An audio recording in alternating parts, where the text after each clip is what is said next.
Amazing day, 130%, risking only -5%. It's crazy. We have the best risk to reward out there, and I'm gonna show you guys exactly why I took the trade, how I was able to hold for so long, why I sold at each spot, and all of that good stuff. So I made around $8,600, and you might be like, wow, that might be a little low for you.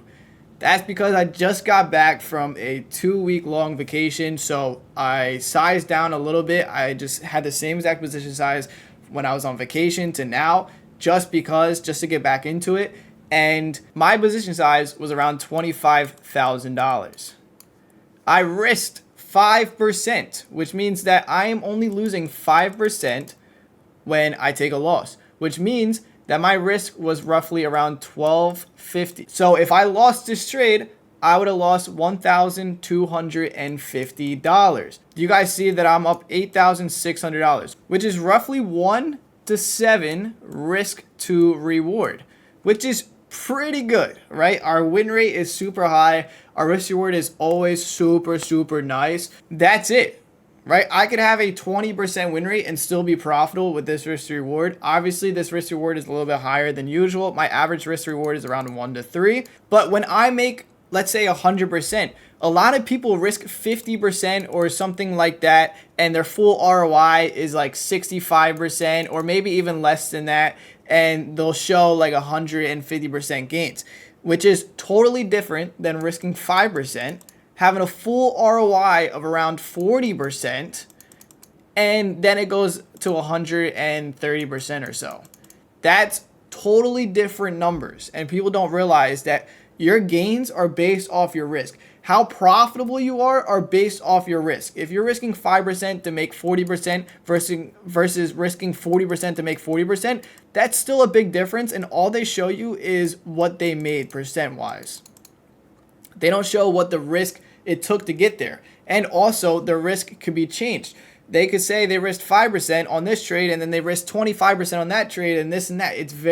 There's no systematic approach when it comes to their strategy, which is why we're so profitable, which is why a lot of people in our Discord has found profitability faster than most people out there, because I'm actually putting a systematic approach to the way that I trade.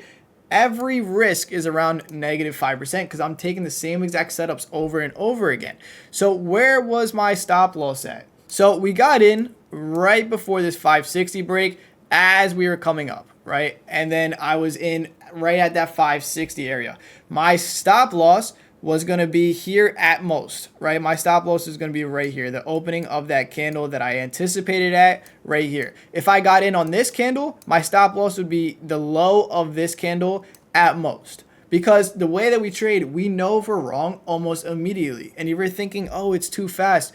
As fast as you can click your button is as fast as you can enter, because I have all the contracts ready to go. I have everything ready to go. So in, out. That's how fast I can get in and out. Now, obviously, it's going to take a second or two for your contracts to fully fill, but buy, 1, 2, you're in, sell, 1, 2, you're out. Like, it's not that difficult once you start to do it more and more.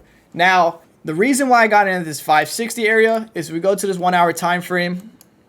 Look how beautiful that trade was. But you guys can see the reactions here. Remember, how I trade is we find key levels at reactive areas. That's why we have these very nice breakouts. So we had the reactions here. We can come up and potentially reject this, or if we're able to have enough buyers holding this every single time, if we're able to break this 560, we should have a very nice move, because every time we got to this area, we had a nice reaction right here, and then we fell. So if we're able to get above that, we'll have a nice breakout. We just need to make sure there's enough buyers that are coming in. So then we go to the 1 minute time frame.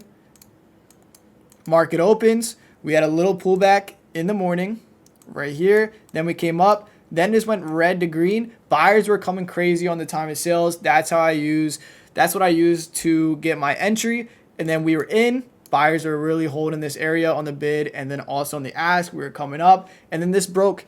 And then when it broke, it went 10s, 20s, 30s, 40s. Like, it was such a nice break. By this candle alone, we're up 20%, risking only 5%. And then it just kept going up and up and up. We rejected this 561. I think at this time I was around 50% out. And all right, I was actually probably around 70% out, 65, 70% out. And the reason why I wasn't fully out was because we had such a nice move that I've seen this before, where most likely the highest probability thing that could happen here is a pullback and then a continuation. We see it all the time, especially after a nice strong move like this. Just a nice pullback and then a continuation right here, right? It could have even pulled back down to this 560 and then continued. We are already 70% out. I'm willing to risk the last 30% to break even to potentially make a lot more money, especially because of how this was setting up. I won't do this every single time. It's all based off how the price action is moving. But every time we came down, it came right back up. Every time it came down, right back up. Every time, right back up in that candle itself, which is why I don't like people backtesting, because you can't really see how the candles were reacting inside the candle, right? Because out of nowhere, for the last second, it could have been from here and went all the way down to there, but you weren't watching the candle as it was literally like these buyers were really holding it up every single time. So we really dissected every single candle while we're in, just seeing what the buyers and sellers were doing. We noticed that the buyers were really strong and they were holding it up. And then just a continuation right here, and this thing absolutely exploded into this 562. Nice little pullback again. We are so far away from 560, number one. Number two, we had such a nice move that we need to have a pullback. This is how price action moves. So once you learn how price action moves, you won't be as scared, right? Because a lot of people are like, oh, this pullback, how are you able to hold through that? It's like you have to understand how price action moves so you know that, oh, this is just a regular pullback, or if this is an actual reversal. And then we started coming up. Now we're up like 130% or so. Once we came down under this level, that's when I got fully out right there, because this potentially is a reversal, because we came up, came back down, came up, and now we're really struggling at this 563 area. It's also a psychological level. So once it broke under that, that's when I got fully out on the rest of the contracts. And as you guys can see, it's just back and forth here. So my contracts wouldn't even done anything extra. And that's how you read price action. And this was all live. So not only did I make money, but my senior traders made money, and also the students in the chat made money as well. If you guys want access to it, the link is in the description below, and I'll see you guys in the next video. Peace.